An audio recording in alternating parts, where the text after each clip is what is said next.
नमस्कार दोस्तों। दुनिया में वही देश अच्छे से ग्रो कर सकता है जो देश मिलिट्री पावरफुल होता है।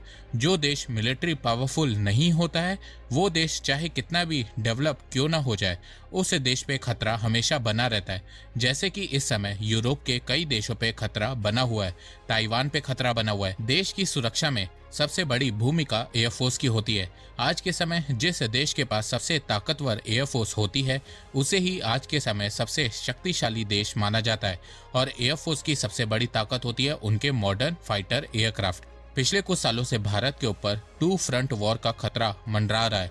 एक तरफ चाइना तो वहीं दूसरी तरफ भारत का पुराना दुश्मन पाकिस्तान एक साथ मिलकर के भारत को घेरने की तैयारी में लगे हुए हैं। चाइना लगातार अपनी एयरफोर्स को स्ट्रॉन्ग करता जा रहा है। बहुत सारे फिफ्थ जनरेशन फाइटर एयरक्राफ्ट बनाए जा रहा है। वहीं भारत की बात करें तो इंडियन एयरफोर्स काफी लंबे समय से मॉडर्न एयरक्राफ्ट की कमी से जूझ रही है। इंडियन एयरफोर्स में आज भी बहुत सारे पुराने एयरक्राफ्ट हैं, जैसे कि मिग 21, मिग 29, जैगवार। इसके साथ साथ भारत के पास इस समय कोई फिफ्थ जनरेशन एयरक्राफ्ट भी नहीं है। तो फ्यूचर में भारत अपनी एयरफोर्स को स्ट्रॉन्ग कर पाएगा और चाइना और पाकिस्तान को एक साथ काउंटर कर पाएगा कि नहीं, आइए जानते हैं। अगर हम इस समय दुनिया की टॉप 5 एयरफोर्स देखें तो उसमें पहले पे यूएस एयरफोर्स है, सेकंड पे रशियन एयरफोर्स है, थर्ड पे चाइनीज एयरफोर्स है और फोर्थ पे इंडियन एयरफोर्स है। पर चाइनीज और इंडियन एयरफोर्स में इतनी तेजी से गैप बढ़ता जा रहा है जो भारत के लिए चिंता का विषय बनता जा रहा है।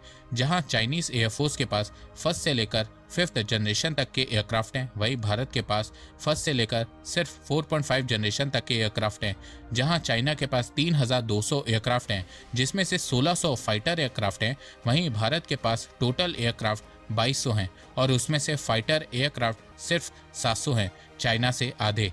चाइनीज एयरफोर्स के पास रशियन मॉडल का सुखोई SU-27, SU-30, SU-35 है। खुद का बनाया चेंगडू J7, J10 है। शेनयांग J8, J11, J16 है। चाइना के पास fifth generation aircraft Chengdu J20 भी है।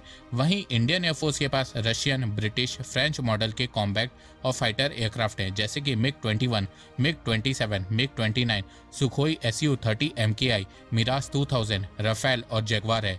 और खुद का बनाया तेजस है।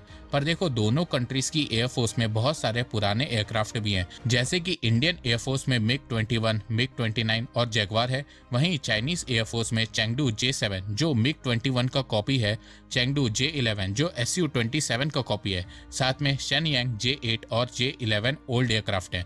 पर देखो, इसके बावजूद चाइनीज एयरफोर्स बहुत ज़्यादा स्ट्रॉन्ग है।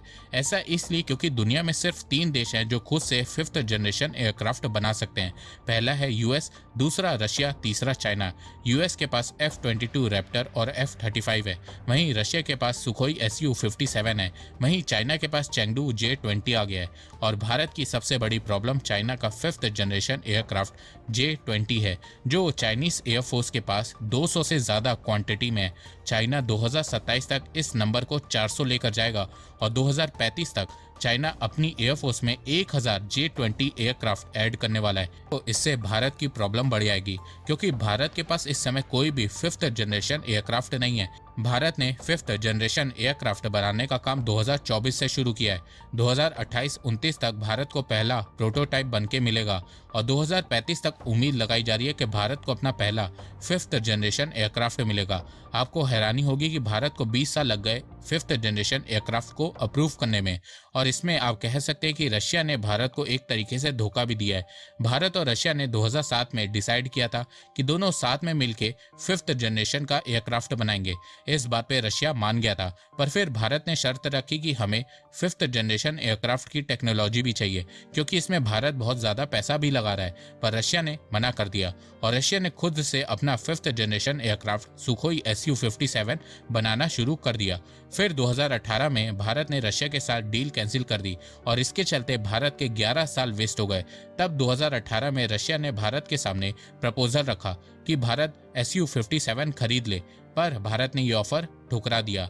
और फिर 6 साल बाद भारत ने डिसाइड किया कि अब वो खुद से फिफ्थ जनरेशन एयरक्राफ्ट बनाएगा और इसके लिए 15,000 करोड़ रुपए अलॉट भी कर दिए गए हैं। अब आप में से कुछ लोग बोलेंगे कि भारत तेजस मार्क 2 भी बना रहा है। तो देखो, तेजस मार्क 2 एक 4.5 जनरेशन एयरक्राफ्ट होगा, फिफ्थ जनरेशन नहीं होने वाला है। पर देखो, भारत के पुअर और डिले डिसीजन के चलते हम आज के समय चाइना से बहुत ज्यादा पीछे हो गए हैं। जहां 2035 तक उम्मीद लगाई जा रही है कि भारत को अपना पहला 5th जनरेशन का एयरक्राफ्ट मिलेगा, वहीं चाइना के पास उस समय 1000 चैंगडू J-20 होंगे। अब आप में से कुछ लोग बोलेंगे कि चाइनीज टेक्नोलॉजी का कोई भरोसा नहीं। चलो आपकी ये बात मान लेते हैं, पर नंबर का क्या करोगे? मान लो कि चाइना 1000 J-20 बना लेता है और उसमें से 100 भी ठीक निकल जाते हैं, तब भी भारत चाइना से पीछे होगा। अब आप में से कुछ लोग बोलेंगे कि भारत को अपनी एयरफोर्स की स्ट्रेंथ बढ़ाने के लिए 5th जनरेशन एयरक्राफ्ट को खरीदना होगा। तो देखो, यहाँ पे भी भारत के लिए अब रास्ता आसान नहीं है। भारत अमेरिका से F-35 परचेज कर सकता है, पर अमेरिका F-35 सिर्फ अपने करीबी देशों को देता है। साथ में F-35 की कॉस्ट भी बहुत ज्यादा है, $110 बिलियन का एक एयरक्राफ्ट है। वहीं भारत के पास दूसरा ऑप्शन रशिया का सुखोई Su-57 है, पर रशिया के ऊपर इस समय इतना ज्यादा सैंक्शन लगा हुआ है और साथ में रशिया खुद इस समय एक वॉर में उलझा हुआ है, जिसके चलते रशिया टाइम पे Su-57 डिलीवर नहीं कर पाएगा। रशिया अब तक पूरा S-400 की यूनिट भी डिलीवर नहीं कर पाया है। तो अब भारत के पास सिर्फ एक ही ऑप्शन बचता है और वो है राफेल एयरक्राफ्ट का। राफेल एक 4.5 जनरेशन मल्टी रोल एयरक्राफ्ट है। राफेल से आप 1-to-1 बैटल भी करवा सकते हैं, बॉम्बिंग भी करवा सकते हैं और साथ में ये 5th जनरेशन एयरक्राफ्ट से भी सस्ता है। कई डिफेंस एक्सपर्ट का मानना है कि राफेल आराम से चाइना के J-20 को टक्कर दे सकता है, क्योंकि राफेल में engine, radar, weapon loading system बहुत अच्छा है, जिसके चलते राफेल J-20 को टक्कर दे सकता है।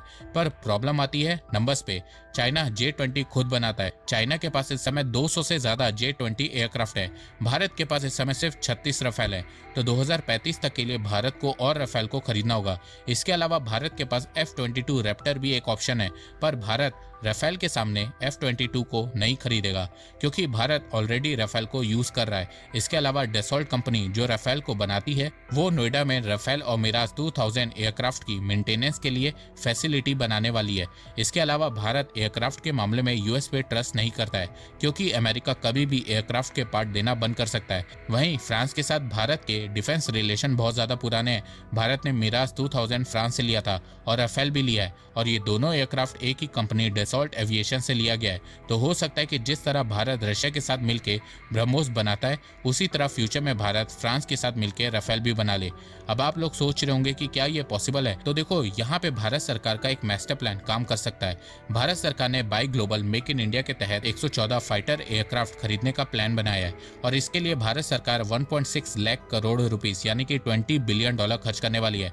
भारत सरकार चाहती है कि वो जो भी एयरक्राफ्ट खरीदेगी, उस एयरक्राफ्ट को भारत में ही बनाया जाए, उस एयरक्राफ्ट की टेक्नोलॉजी ट्रांसफर की जाए, ताकि भारत भी फ्यूचर में फाइटर एयरक्राफ्ट अपने दम पे बना सके, और इस डील में भारत फ्रांस को ला सकते हैं। पर चलो दूसरे ऑप्शन की बात करते हैं। मान लेते हैं कि फ्रांस भारत के साथ राफेल नहीं बनाता है, तब भारत को दूसरे देशों के साथ बात करना होगा या डायरेक्ट एयरक्राफ्ट को खरीदना होगा, क्योंकि अब भारत टाइम वेस्ट नहीं कर सकता है। देखो, भले ही चाइना के फाइटर जेट की क्वालिटी कैसी भी हो, पर रियलिटी ये है कि चाइना के पास नंबर्स हैं। देखो, हम पाकिस्तान को आराम से काउंटर कर सकते हैं, पर चाइना को काउंटर करने में हमें बहुत मेहनत करना होगा। चाइना को काउंटर करने के लिए हमें अपनी एयरफोर्स की स्ट्रेंथ को किसी भी हाल में बढ़ाना होगा, और ये चीज़ जल्दी करनी होगी, क्योंकि आने वाले 2-3 सालों में चाइना ताइवान को लेकर बहुत बड़ा एक्शन लेगा, और उस समय इंडियन एयरफोर्स का स्ट्रांग होना बहुत ज़रूरी होगा। अब आप लोग सोच रहे होंगे कि भारत को इतने फाइटर एयरक्राफ्ट लेने की ज़रूरत क्यों पड़ रही है? तो देखो, इंडियन एयरफोर्स को 2 फ्रंट वॉर, पाकिस्तान और चाइना दोनों को एक साथ काउंटर करने के लिए 42 स्क्वाड्रन की जरूरत है। हर स्क्वाड्रन में 15 से 20 एयरक्राफ्ट होते हैं, पर भारत के पास इस समय 31 स्क्वाड्रन है। इंडियन एयरफोर्स के पास 11 स्क्वाड्रन की शॉर्टेज है।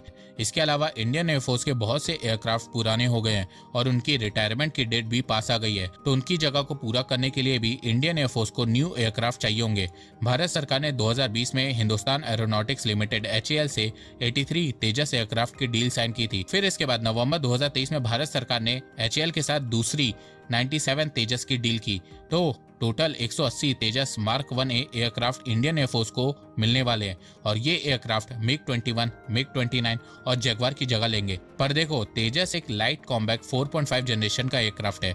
भारत को चाइना के 5th जनरेशन एयरक्राफ्ट को काउंटर करने के लिए पावरफुल एयरक्राफ्ट चाहिए, और वो इस समय भारत बना रहा है। पर तब तक के लिए भारत को एयरक्राफ्ट को खरीदना होगा या किसी डिफेंस कंपनी के साथ डील करके एयरक्राफ्ट को तेजी से बनाना होगा, क्योंकि भारत तब तक सेफ रहेगा जब तक भारत की एयरफोर्स स्ट्रांग रहेगी।